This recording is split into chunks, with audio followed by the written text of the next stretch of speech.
and welcome to my studio. Today we're doing a special extended painting demonstration. I'm going to be painting a red barn in the countryside. It's going to be a beautiful painting. You can leave comments as well while this is playing and ask any questions. I'll try and get to them while we go through the video. And then of course, always practice the painting for yourself or something similar. Just get inspired to do some painting as soon as you can.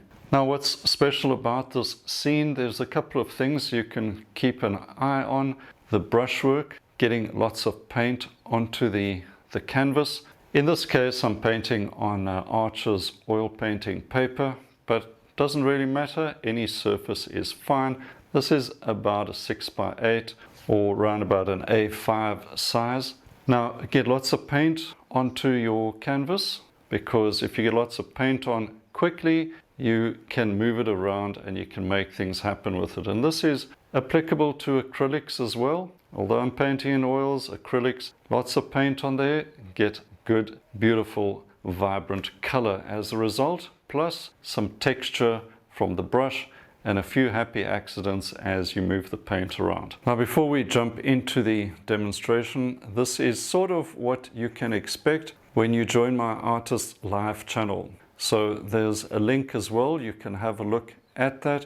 Each month we do something like this, an extended painting demonstration with a few tips as well thrown in, and then you have a go with the painting yourself. So if you enjoy this sort of thing, getting more information with a longer video format, have a look at the Artist Live channel. Right, on with the demo.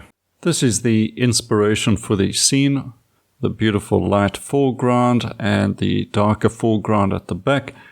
I think it should look pretty good. Now the colors, pretty much my standard palette of colors, warms and cools of the primaries. I've thrown in orange there for added convenience. I'm going to start mixing some colors for the background. That's the mountains in the background. Desaturating the alizarin crimson and cerulean blue. A little bit of yellow ochre in there as well for the shadows on those mountains. Here's beautiful mountains in the Western Cape. Get these incredible shadows across them, but there's still some of that warm light as well coming through. So we'll add a little bit of the yellow ochre and lemon yellow as well in the warmer areas.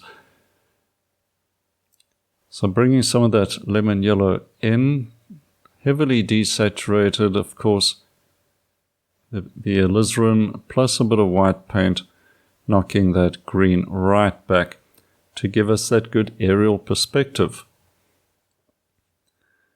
So just finding my way looking for shapes. Right, squint a little if you're outdoors, especially painting on plein air. You got to squint at the scene, but don't squint at your canvas. All right, open your eyes for that, and just paint in those shapes. Try and get the value correct, of course. How light or dark it is critical. Then how warm or cool that color is. While the background plays a secondary role in this scene, it's giving me that darkish, cool background which will make all the colors in the foreground really pop. So it's still important. Now with ultramarine, orange, touch of yellow, I can start blocking in the trees. Very important, these trees, they give a strong dark accent behind the buildings.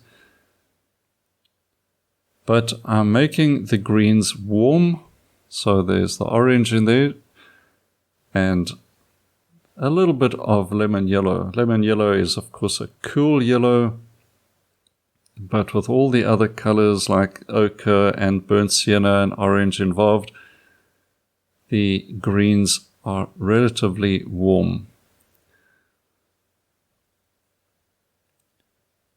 Describing the direction of the light, of course, so the side of the trees catching the light, make sure all your shapes are consistent with that idea. You can only have the sun shining in one direction, so make sure all your shadows are consistent with that. Little things like that, sometimes we just forget.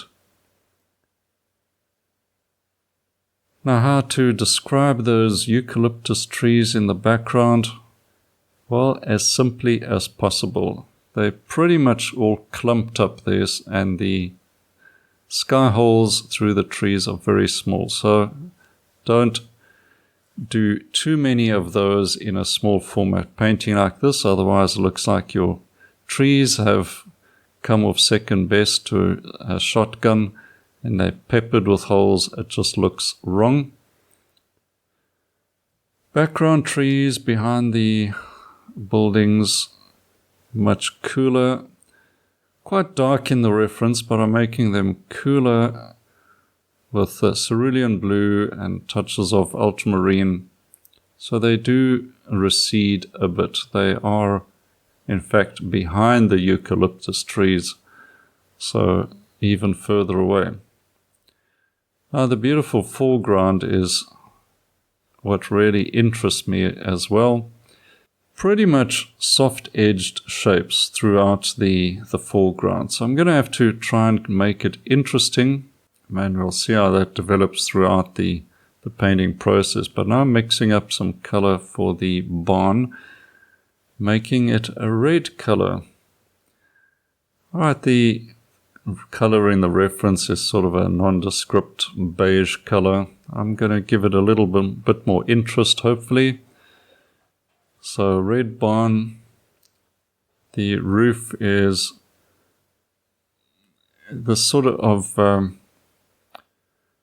don't know what color you call it, it's a kind of a desaturated yellow color, very light. There's a little bit of blue in there. But that's the thing with landscapes, so much of the colors are a type of gray or some type of neutral. We generally refer to them as grays. They can be warm, they can be cool, light and dark, but it's not a tube color. It is some sort of neutral. Now this side of the barn is in shadow. It's getting some reflected light, picking up a bit of the warmth from the field in the foreground, but it's still going to be cooler. I have to understand that as I'm painting it, that although it's red, it's got to be a cool red. So a touch of red and blue,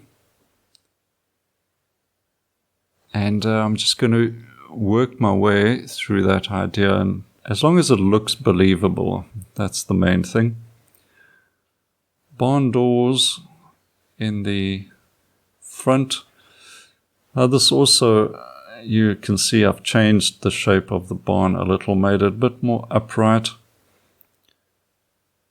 and that has just narrowed the footprint of the barn. It doesn't look quite like a garage, but more like a tall barn. I'm adding a few buildings as well, just to break up the scene and also to create some harmony of shapes and color. By that I mean repeating the reddish shapes of the barn in these other buildings. Very much abstract shapes. Just a rectangle has got to describe a building or a roof.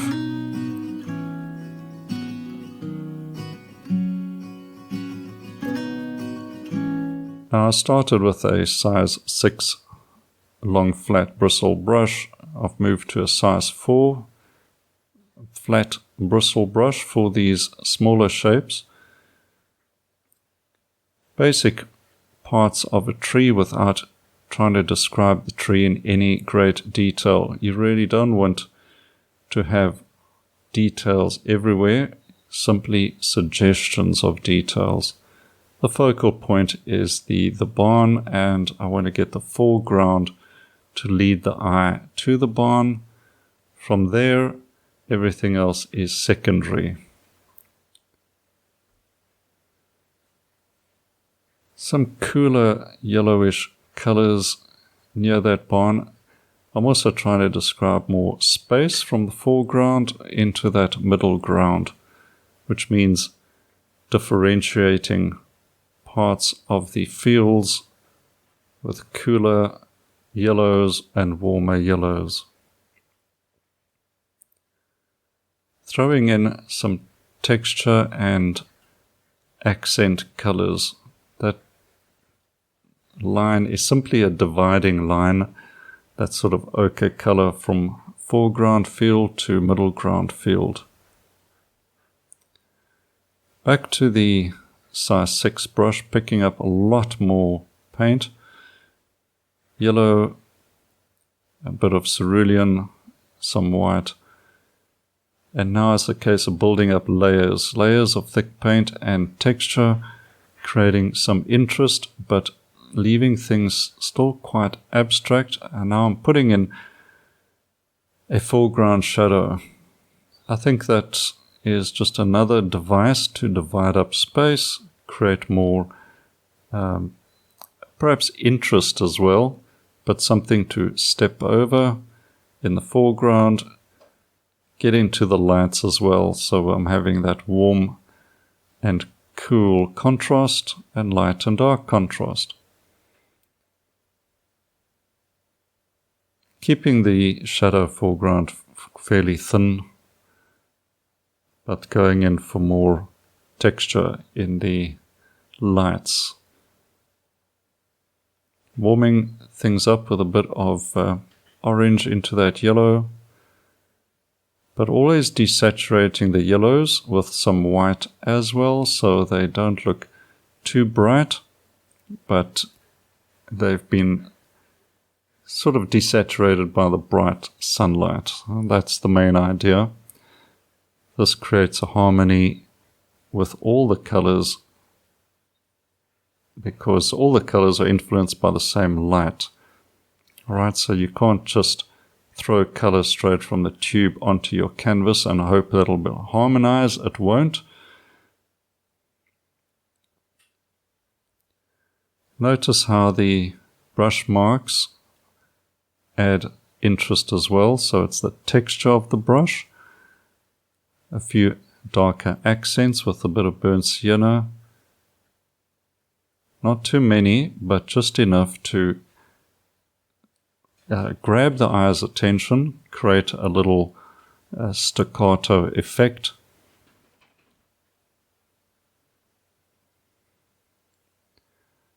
So some of the strokes, the longer strokes, shorter strokes, dabs and dashes, all sorts of things you do with the brush to create different shapes and more interest.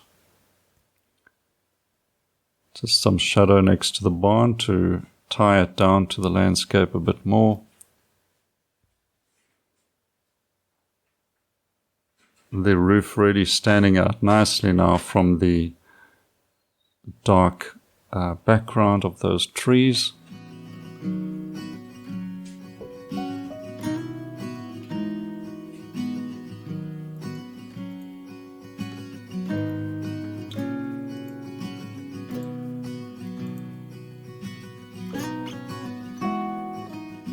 Now I've got to just bring the base of the barn down a little.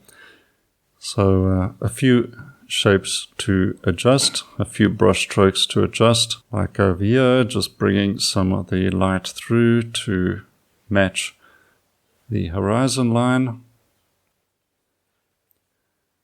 Suggestion of a few of those bushes and smaller trees. We can see that in the reference.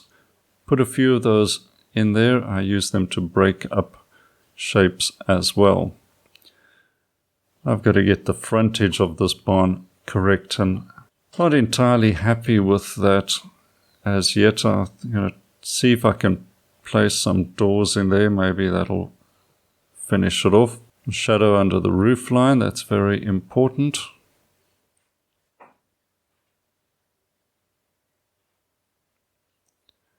I want to bring a few shadows onto the roof to suggest some of those trees are or have branches hanging over the roof, so there's a little bit of shadow there. And once again, that's just breaking up a flat shape, making it a little more interesting. This tends to be a bit of a fiddle though with a small painting like this.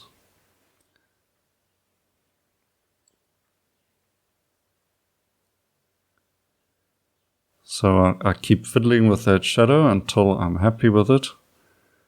And that has other knock-on effects, like the roof now has to be repaired as far as its shape is concerned.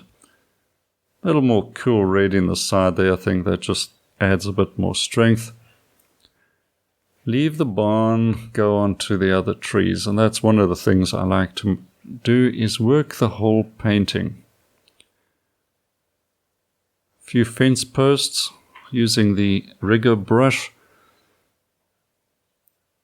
These little vertical shapes are very important to break up all those horizontal brush strokes. Plus a foreground fence post or two is going to take the eye towards the barn. Try to vary the posts if you do this technique. Some darker, some lighter, especially further away, make them smaller as well. That must correspond with perspective.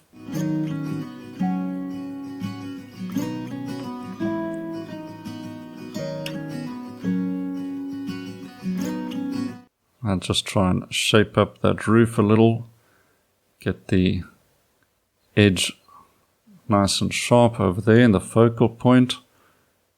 Cut in again to make the shapes a little more organic. Touch of color there with some of that brighter green. Put your darks back in. If you lose those darks, as we tend to do, make sure you restore those dark shapes. Okay, definitely coming along. But a few lights now. Just feel we just need a little bit more contrast, bit more light.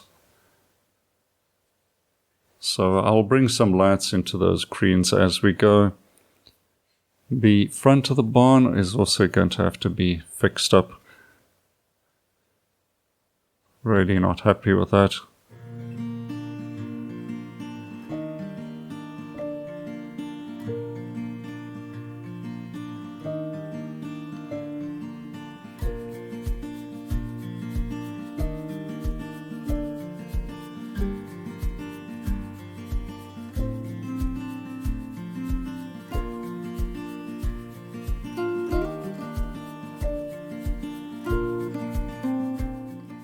Just a little note of light on these outbuildings, but avoiding details, things like that that are going to stand out too much. Just color notes.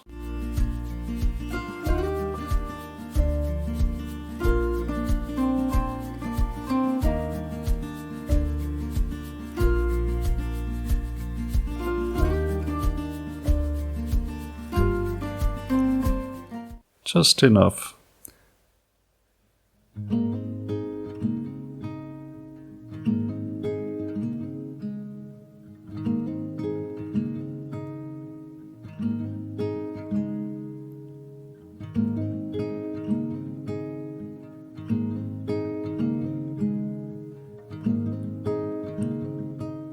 Yeah, I'm going to try and get a different color in the front of this barn. And somehow it just needs to be simplified a little more and cleaned up. Now this is one of the problems when you do try to vary the scene from your reference. So make sure you have an idea of what it is you're going to put in there.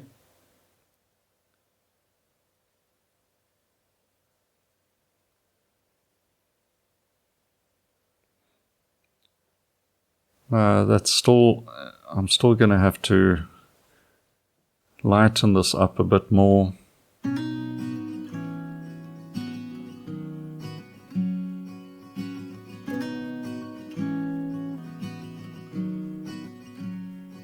Now my biggest struggle is the size of the shape. So it would be better if it was something bigger. I could get a nice big brush into that. Alright, just trying to restore some of the shapes around the front of the barn that I have lost.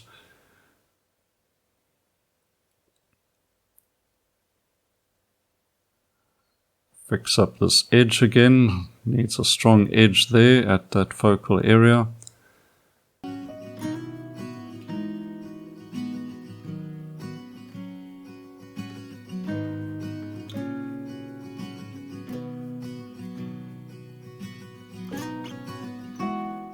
A bit of a darker green shape along the edge, shadow side of the barn. I think that ties it into the landscape a lot better.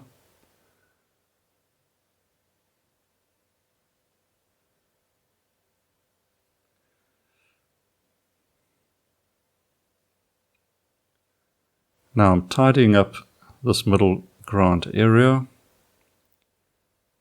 before I return to the barn to add the final touches.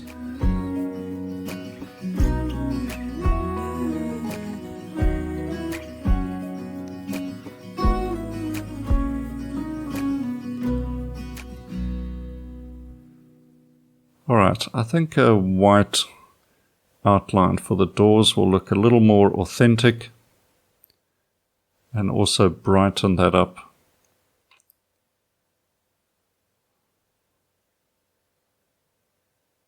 Yeah, I'm happy with that. I think that takes care of the problem. Restore some of the fence post shapes, a few little details.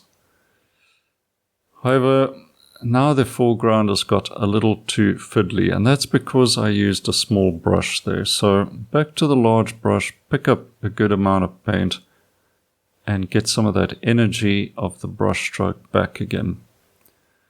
So as you can see, getting a painting like this done, even a small one, requires lots of back and forth. You try things, you fix things. You get it right, you got to know it's right. And if you lose something, get it back. If you don't like it, scrape it off. But get it right, and you'll know straight away. When the painting starts working, you'll know, and then you can move on to the next thing. Fix whatever needs fixing, because a problem in a painting can't be left. It will just plague you, it'll stand out and leave the painting unfinished. Solve the problems, and then your painting's done.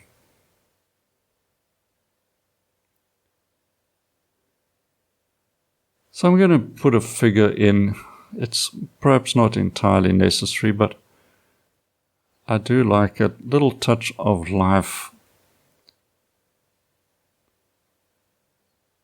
You could put in farm animals as well, but that could lead to all sorts of other issues. So a quick figure, sign it off. So that's it. Painting done. So if you liked the painting, let me know. I enjoyed painting it. I think it's a pleasing result in the end, so happy with this. There we go. Hope you enjoyed that. Although a small painting, still a lot of challenges in that. Little problems to solve, changes of direction perhaps, and it keeps you thinking. And the beauty of painting on a smaller format like this is you can complete a painting in one session, or even that same day or the next day. You can definitely finish it off if you've taken a bit of time. So it's practical, it's a great way to learn, and you still get a beautiful painting as a result. So practice on smaller paintings, and you'll probably enjoy this format of painting for the rest of your life as well. Nothing wrong with that. Remember, subscribe to the channel. I hope to have more sessions like this, and I hope you enjoy the bit of interaction as well in the comments section. So if you really enjoy that and you want to say thanks, there's also, I think there's a link called Super Thanks. Just saying. All right, until next time, enjoy your painting and cheers for now.